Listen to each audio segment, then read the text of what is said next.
Hey, and welcome back to Healthy Habits for Life. I'm Tina, and I'm going to be talking about garden stuff today. So, according to garden.org, great site. I absolutely love it. All I had to do was put in where I live, my zip code, and it gave me all the planting times. They're all approximate, of course. Everywhere is just a little bit different, but it seems to kind of go along with the time frame here.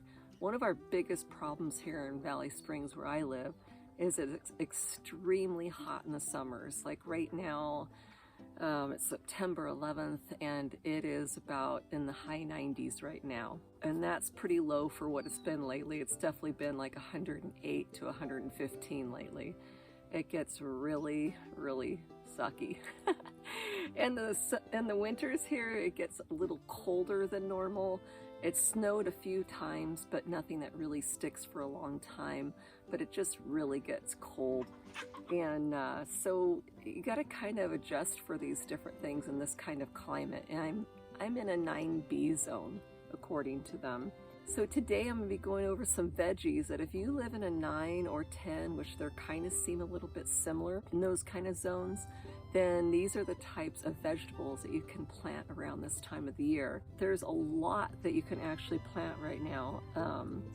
Everything from beans, beets, broccoli, cabbage, cantaloupe, carrots, cauliflower, chard, collards, corn, cucumbers, eggplants, garlic, gourds, squash, pumpkins, kale, lettuce, mustard, or okra, onions, parsley, peas. I guess there's like 3 that they give an example of: English, Southern, and sugar snap peas.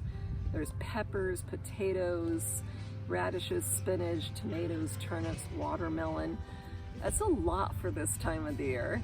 I'll also be showing you some ideas that I have for the way I'm going to plant this area. And so I keep trying to decide. I mean, I have some of my beds, as you've seen in some of the other pictures, where it's old repurposed wood that I have as the framing boxes. But I have a lot more of that wood also, so I've been kind of laying out some spots that I'll share with you on ideas that I have of making my garden.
Okay, you guys, I laid out everything. Let's see what you think.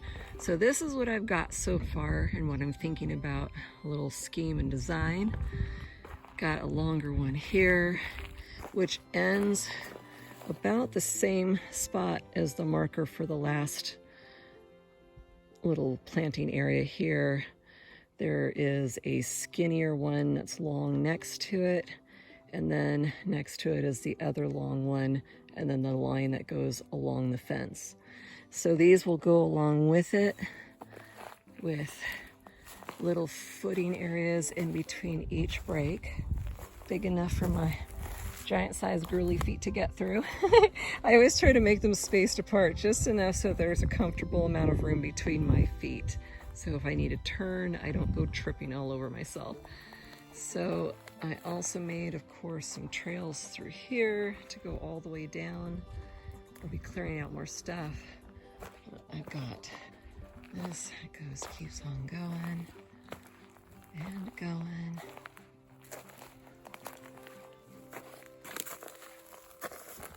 And a big long one That's been here for a lot of years. I was gonna take it out, but I decided to go ahead and leave it in. I just gotta clean it out well and just get the dirt really good in there again. Against the fence, there's the chicken coop on the outside of the fencing. It goes right up against the fencing itself. Then you've got the thornless blackberry bush right there. I'm gonna be cutting it back so that way it's not blocking that walkway that's supposed to be through there. And there still is, but it's just not as big as it used to be. So you can walk through there still. A lot of stuff I'm taking to the dump. Been doing a lot of things, going through everything. Got to get this hosing under control. But yeah, I think I kind of like this. And I'll dig some little trenches that each wood will go into so it sets into the ground, keeps the moisture in better. Get my pickaxe, dig up that dirt, get those old, some of them are plants for my Mexican primrose that grew everywhere. Some of it's just weeds. And yeah, then I'll have this open area here. I've got a grapevine here. It's table grapes. It's starting to do really good again. It's getting happy. So I gotta figure out a way that I'm gonna trellis it. It might just trellis. Let me back up a little here. I think what I might do, since I need shade through this whole area, it's way too hot here. It's finally starting to cool down now that the sun is going down, but it's really warm still. So I may do like a trellis that just goes over and goes over, either connecting to the top of the chicken cage or just kind of goes over and then meets up with the edge of this planter along the fencing. So either way, that'd be great. And then little grapes can just trail over. That'd be awesome. And then over here, I have left enough space.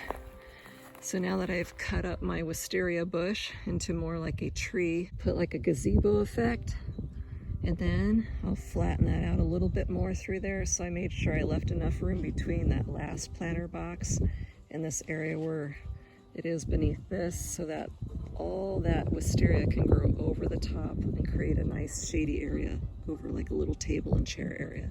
That'd be nice. And then over here, I'm starting to get it to where it will walk me downhill again.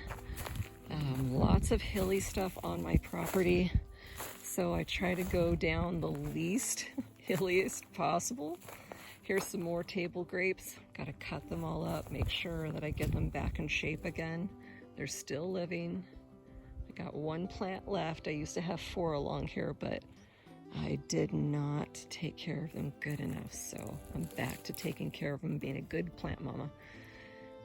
Anyways, it'll eventually lead down here and over in this area. I don't know if you can see it. I'll get a little closer. There is a flat spot over here. That's where the chicken house was for a while, all caged in right here.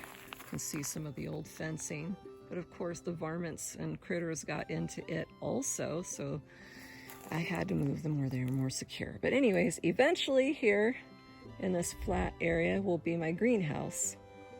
Doesn't get as much wind through here. Got the bees right there, a little umbrella, which I'll be probably moving down a little bit. I'm gonna put flowers and everything through here to make the bees more happy and get everything undug. I've got weeds all through this area still. There's my ladder. Yeah, been looking for you. Ugh. I've got some other fruit trees there. Different various ones that are kind of hidden in these weeds. So got some pomegranates right here, a couple of them. Once I get all this weed out of here and get it back to being taken over in the right way, this is going to be so beautiful. Great homestead place. Lots of food, lots of possibilities. I know this world's kind of going crazy, so you always got to be thinking ahead, possibly. As far as through here, I don't don't know, I've had a seeding area through here and I really like it, but there's still a bunch of area that I can use for planting that's nice and flat. I'll either leave it a sitting spot or maybe plant some things that need a little more protection from the sun, from the wind and things like that. Anyways, it's time to get back to work. It's not going to get done by itself, that's for sure. So there's a lot going on in the garden. I've got the 8-ball zucchini right here. It's like zucchini, only a teeny bit sweeter, and they look round like balls. I'll give you a, for instance, down in here. I've got one that I need to pick. There you go, see? It's a little bit bigger than an 8-ball right now, so I waited a little long, but it'll still be tasty. Just more seeds I need to get rid of. There was another one, there's a one that is almost ready to be picked soon here, probably the next day or two. They grow pretty quick. That's one great thing about them. You don't have to wait very long. There's another one. Right there. See it? Now, one of the problems with these is I have had voles. If you don't know what voles are, they're terrible little creatures. Half hamster, half rat, I don't know. But if you have them, they will make burrows like this above ground. I don't know if you can tell that. It goes along here, goes and burrows through my plants. They've dug out all along the edges of my boards. They go through there and they make little pathways all through. There's chamomile. Hey, Cammy. They go through here, they've dug it out all the way through to the end. And if you can see, they've basically come out that area, but they've also gone through here, dug along the edges. And Cammy's got to be in everything here. He's a sweetie pie. They've gone across into here, and then that's where they got one of these zucchinis that got big and were chewing on it like crazy. I used to think it was rabbits, but it's not. Let's see what they've done in here. If you can see that good. They've burrowed down in here. Did some damage to the plants. They keep chewing everything before they can grow. Yeah, there's some burrowing down in there. But that, I also have aphids. They've been driving me crazy. I'm getting these curly leaf on my zucchini. So that's driving me crazy. So I'm trying to combat the voles and the aphids. That little zucchini, I'm praying it makes it. I haven't hardly got any zucchinis this year because either the voles have eaten them off before I could pick them and they were ready, or the aphids have gotten a hold of them and drained them to death. So that is what I'm fighting right now in this garden. There's one of the zucchinis that have been drained. At least I believe it's been drained by the aphids and whatnot. So, other than that, I've still got some Swiss chard going. Got some Peter Pan squash, which that one is ginormous right now. And I've got some other ones. See those ants crawling all over that one down there? They're bringing in the aphids. That's what ants do. So I need to get rid of them. I'm gonna cut that big one right off. So since both of these squash are ready, I'm gonna go ahead and cut them right now. Oh, hush. All right, there we go. There's that one. All right. Boy, that thing is huge. Who knows, we'll have to see how many seeds are in that one. And I'll cut off that other one too. It's been a while since I've planted these, and they're supposed to be, I believe, a little flatter. But I grew these from seed. So it'll be interesting. Oh no, that one little one just fell off from the stem. What a bummer. All right, that one's pretty cool. Oh, yummy. Okay, you guys, I hope that you enjoyed today's video. If you did, please give me a like and don't forget to subscribe and send me some love. I'm always trying to find ways to make healthy habits out of everyday life, so I hope you'll join me. Next video, I'll be talking about the seeds and how I do my whole system as far as each month and throughout the year, through the different seasons, when I plant the seeds, when I transplant them, things like that. But it makes the system a lot easier, so I know when it's supposed to be done. Otherwise, I get behind. All right, you guys, you take care. Love you. Hugs and kisses. God bless you. I'll talk to you soon.